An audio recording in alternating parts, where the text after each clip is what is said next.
Good morning বন্ধুরা। আজকে সকালবেলায় এই কাজের সাথে সাথে তোমাদের সাথে একটু গল্প করি। আর আমি ভেবেছিলাম আর কোনোদিনই হয়তো কোনো ভিডিওই আপলোড করতে পারবো না, ব্লগ বানাতে পারবো না। কারণ প্রচুর ঝামেলার মধ্যে দিয়ে আমার যেতে হয়েছে। তো অনেক দিন গ্যাপও পড়ে গেছে। তার মধ্যে আমি একটু শর্ট ভিডিও দিয়েছিলাম। তো সেগুলো তোমাদের সাথে গল্প করি।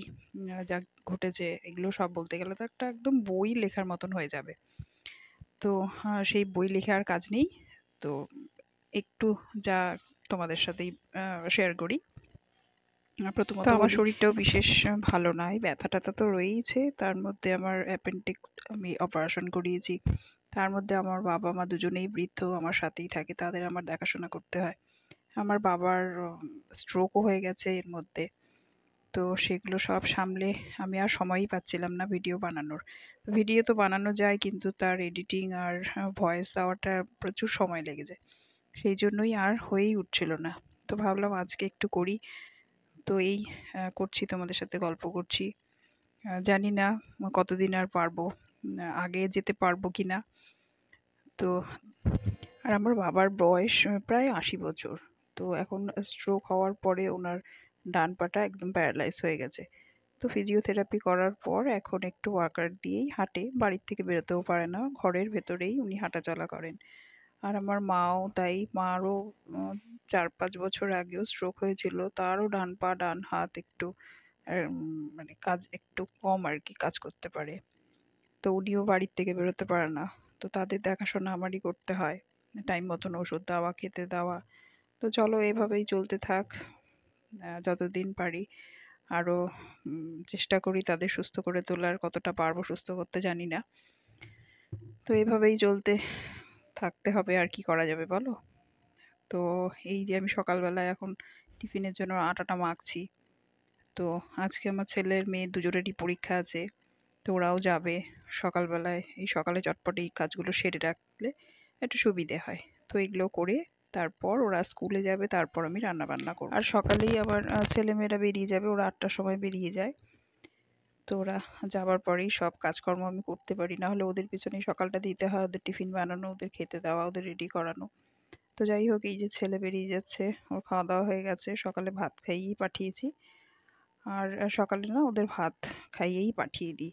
কারণ অনেকটা বেলায় ওদের টিফিনটা হয় ১২টা ১২:৩০টায়।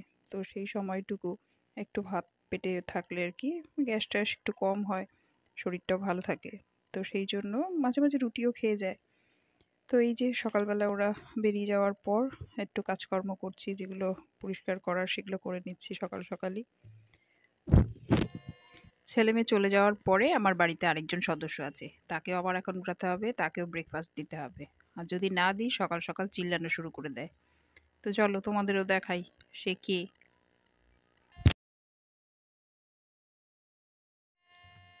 এই যে আমার বাড়ির সদস্য, এই দেখো, এর নাম হচ্ছে পোকো। দেখেছো? আর যখন ওকে আমাদের বাড়িতে আনা হয় তখন একদম ছোট ছিল, পেছনের এই লেজটাও ছিল না। তো এখন বেশ বড় হয়েছে, এখন নিজের নামটাও বলতে পারে। ডাকে, নিজের নাম নিজেই বলে, পোকো। তারপর কিছু কথা বলতে বলতে মা ডাকে।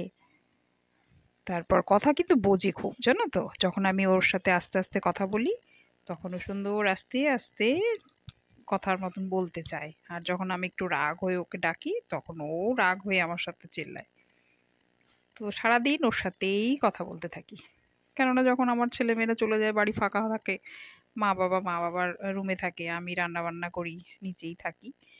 তো সেই জন্য ও আমার সাথেই থাকে। আর ঠিক রান্নাঘরটার পাশেই ওকে রেখেছি, যাতে ওর সাথে আমি কথা বলতে পারি, সবসময় দেখতে পারি। আর যদি পাশের বাড়িতে না একটা বিড়াল আছে, সেই বিড়ালটা মাঝে মাঝেই এসে ওর সাথে একটু দুষ্টামি করে। ও যখনই আসে এত চিল্লায় ও, ভয়ের চোটে।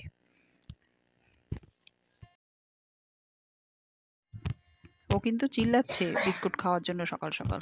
এই যে এখন বিস্কুট দিব, তারপর খেয়ে চুপ থাকবে। আবার কিছুক্ষণ পর চিল্লাবে, আবার কিছু দাও একটা। তো ওর জন্য আলাদা করে না একটু পাকা লঙ্কা রাখি। আর পেয়ারা এনে দিই, ও ভীষণ পেয়ারা খেতে ভালোবাসে, জানো তো। ওর প্রিয় ফল।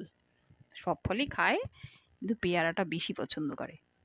আবার কি জানো, একটু বিস্কুট যদি ওর একটু শুকনা শুকনা মনে হয়, তাহলে ওর জলের বাটিটার মধ্যে একটু করে টুকরো ভেঙে ভেঙে জলের মধ্যে দিয়ে দেয়, দিয়ে আবার সেটাকে দিয়ে তারপর খায়। তার মানে জলে ভেজানো হয়ে গেল, নরম হয়ে গেল, ওর খেতে সুবিধা হয়। দেখো পশুদেরও কিছু শেখাতে হয় না, ওরা নিজেরাই জানে। এদিকে ওর টিফিনটাও খাক, আর আমরাও একটু চা খেয়ে নিই।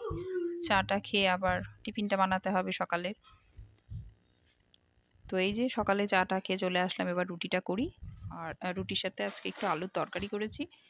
তো আগে আটাটা মেখে রেখেছি যেহেতু, রুটিগুলো না খুব নরমই হয়। তো এই রুটিগুলো করে তারপর ব্রেকফাস্ট করতে হবে, ব্রেকফাস্ট সবাইকে দিয়ে তারপর রান্না চাপাবো। এই রুটি করতে করতে কিন্তু আমি পোকোর সাথে অনেক গল্প করলাম, পোকো আমার সাথে অনেক গল্প করলো। তাই যে আমাদের রুটি টুটি খাওয়া শেষ, এবার পোকোরও টিফিন দিতে হবে। দেখো পোকোও কিন্তু রুটি খায়, খুব সুন্দর ছোট ছোট টুকরো করে খাবে।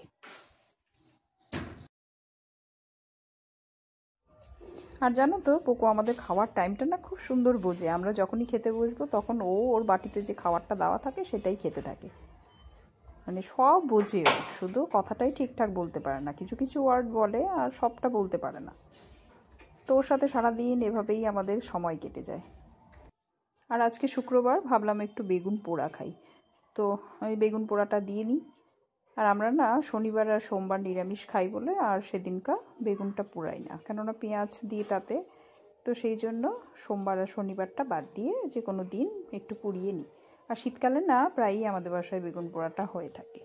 বেগুন পোড়া দিয়ে কিন্তু রুটি খেতে ভীষণ ভালো লাগে। তো আজকে করছি ডিম, আর এই যে ডিমগুলো সিদ্ধ টেদ্ধ করে রেখেছি, আর প্রেশারেই আমি একটু ডিমটা সিদ্ধ করে নিই, তাড়াতাড়ি হয়ে যায়।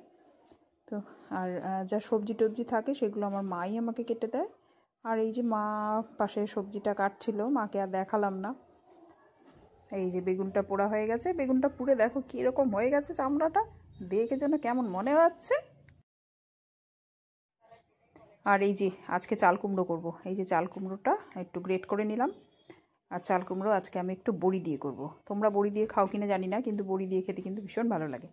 তো আমি প্রায় প্রায় এই বড়ি দিয়ে করি আর কি। বড়িটা আগে প্রথমে একটু ভেজে রেখে দিই, তারপর যখন হয়ে যায় তারপর নামানোর আগে ওটা গুঁড়ো করে দিয়ে নামিয়ে নিই, খেতে কিন্তু বেশ হয়। আর এই রান্না করতে করতে কিন্তু আমি পোকোর সাথে খুব কথা বলছি, আর পোকোও আমার সাথে কথা বলছে।